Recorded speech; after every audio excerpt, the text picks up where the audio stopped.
Hello दोस्तों, आज मैं इस वीडियो में आपसे बात करने वाली हूँ कि आप में से बहुत सारे लोग ऐसे होंगे जो अपने ज़िंदगी में पैसों की कमी महसूस करते होंगे। आपका ध्यान हर समय इस बात पे लगा रहता होगा कि हमारे पास पैसा कम है, आय का स्रोत कम है, तो कैसे हम समृद्ध बन पाएँगे। तो ये मैं आपसे बताना चाहती हूँ कि आप अपना ध्यान पैसे की कमी पर केंद्रित करने के बजाय अपने ध्यान समृद्धि पर केंद्रित करिए। मैं कल्पना कर सकती हूँ कि बहुत सारे लोग क्या सोच रहे होंगे। मैं अपने जीवन में ज़्यादा पैसे को कैसे आकर्षित कर सकता हूँ? मैं ज़्यादा नोट कैसे हासिल कर सकता हूँ? मैं ज़्यादा दौलत और समृद्धि कैसे पा सकता हूँ?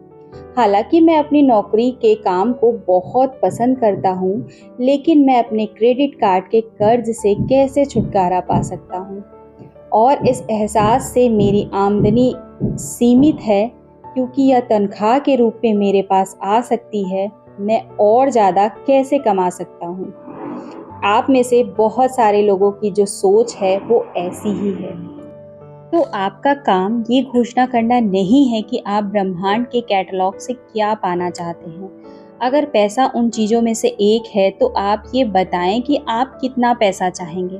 जैसे कि मैं कहूँगी कि मैं अगले 30 दिनों में 50 लाख रुपए पाना चाहूँगी।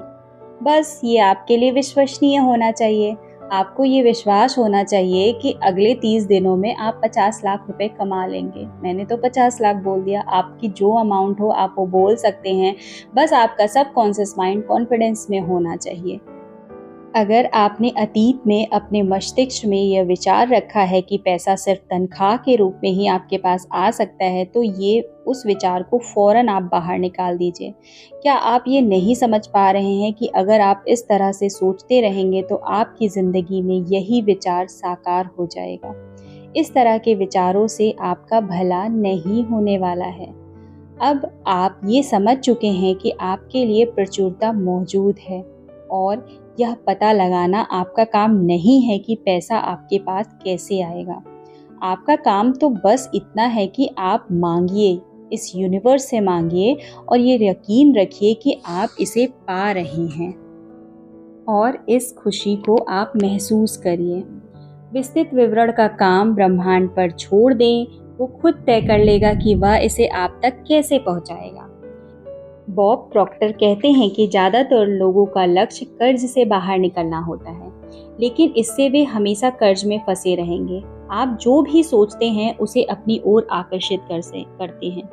हो सकता है कि आप कहें, लेकिन मैं तो कर्ज से बाहर निकलना चाहता हूँ। इससे कोई फर्क नहीं पड़ता है कि आप कर्ज से बाहर निकलना चाहते हैं या इसके अंदर जाना चाहते हैं। लेकिन अगर आप कर्ज के बारे में सोच रहे हैं तो आप कर्ज को आकर्षित कर रहे हैं। कर्ज भुगतान योजना बना लीजिए और फिर समृद्धि पर अपना ध्यान केंद्रित करिए।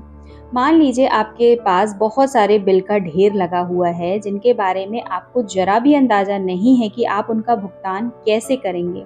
लेकिन आप उन बिलों पर ध्यान केंद्रित नहीं कर सकते, क्योंकि ऐसा करने पर आप और ज़्यादा बिलों को आकर्षित करेंगे।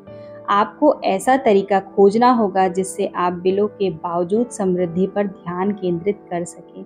आपको अच्छा महसूस करने का तरीका खोजना होगा ताकि आपका भला हो सके।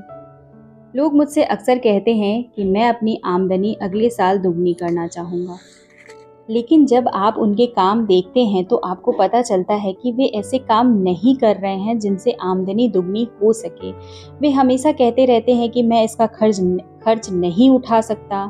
आप अंदाज़ा लगाइए कि इसका परिणाम क्या होगा।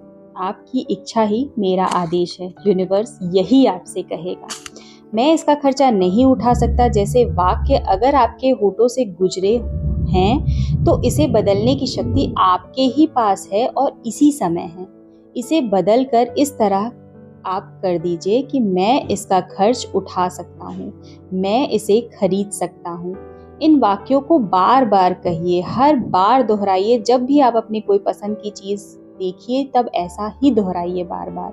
ये ठान लें कि अगले 30 दिनों तक आप अपनी पसंद की हर चीज़ की तरफ देखकर खुद से कहेंगे कि मैं इसका खर्चा उठा सकता हूँ, मैं इसे खरीद सकता हूँ।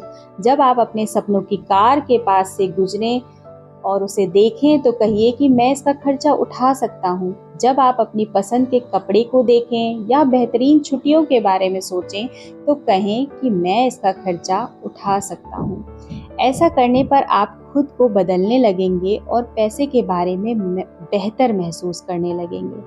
आप खुद को विश्वास दिलाने लगेंगे कि आप इन चीज़ों का खर्च उठा सकते हैं, और जब आप ऐसा कर लेंगे तो आपकी ज़िंदगी की तस्वीर बदलने लग जाएगी।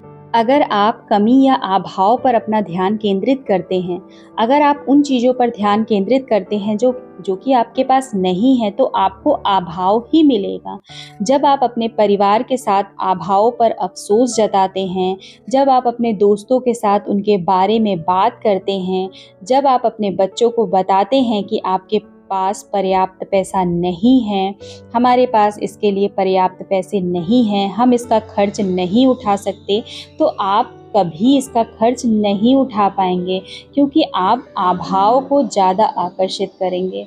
अगर आप प्रचुरता चाहते हैं, अगर आप समृद्धि चाहते हैं, तो फिर प्रचुरता पर, समृद्धि पर अपना ध्यान केंद्रित करिए। आत्मिक खजाना, जिससे सारी दिखने वाली दौलत मिलती है, कभी खाली नहीं होता।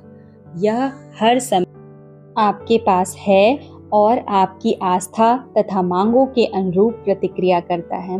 अब आप ये रहस्य जान चुके हैं। अब जब आप किसी दौलतमंद व्यक्ति को देखेंगे तो जान जाएंगे कि उस आदमी के प्रबल विचार कमी पर नहीं, दौलत पर केंद्रित है, और उसने दौलत को अपनी ओर आकर्षित किया है, चाहे उसने ऐसा सचेतन रूप से किया हो या अचेतन रूप से। उसने दौलत के विचारों पर ध्यान केंद्रित किया और ब्रह्मांड ने लोगों, परिस्थितियों और घटनाओं को प्रेरित करके उस तक दौलत पहुंचा दी। जो दौलत उसके पास है वो आपके पास भी है। उसमें और आप में फ़र्क सिर्फ इतना है कि उसने दौलत लाने वाले विचार सोचे। आपकी दौलत अदृश्य में आपका इंतज़ार कर रही है, और इसे प्रकट करने के लिए दौलत के बारे में सोचिए। जैसा कि हमेशा से कहा जाता है कि पैसा ही पैसे को आकर्षित करता है, इसलिए अगर कुछ सीखने के लिए आपको कोई ट्रेनिंग लेने के लिए अगर कहीं पैसे खर्च हो रहे हैं, तो बिल्कुल पैसे खर्च करने में संकोच मत करिए। किसी भी कला को सीखने के लिए पैसे खर्च करने में बिल्कुल संकोच मत करिए, क्योंकि अगर आप ढेर सारे पैसे कमाना चाहते हैं, अगर आप 10 लाख रुपए महीना कमाना चाहते हैं, तो उस स्किल को सीखने के लिए आपको 1 लाख रुपए तो खर्च करने ही होंगे। ऐसा मेरा विचार है। तो आप ये चीज़ करिए। पैसा पैसे को खींचता है। जब आप पैसे के बारे में ज़्यादा से ज़्यादा सोचेंगे तो आप पैसे को अपनी ओर आकर्षित करेंगे। तो ये था आज का मेरा टॉपिक, क्योंकि हम में से बहुत सारे लोगों की प्रॉब्लम सिर्फ़ और सिर्फ पैसा ही है, तो मैंने सोचा कि क्यों ना इस पे एक वीडियो बनाई जाए। तो मुझे लगता है कि ये टॉपिक आपको पसंद आया होगा और आपको अब समझ में भी आया होगा कि आपको अपना ध्यान कहाँ पे केंद्रित करना है। तो अब मैं मिलूँगी आपसे एक नए वीडियोज़ के साथ। तब तक के लिए थैंक यू। Bye bye.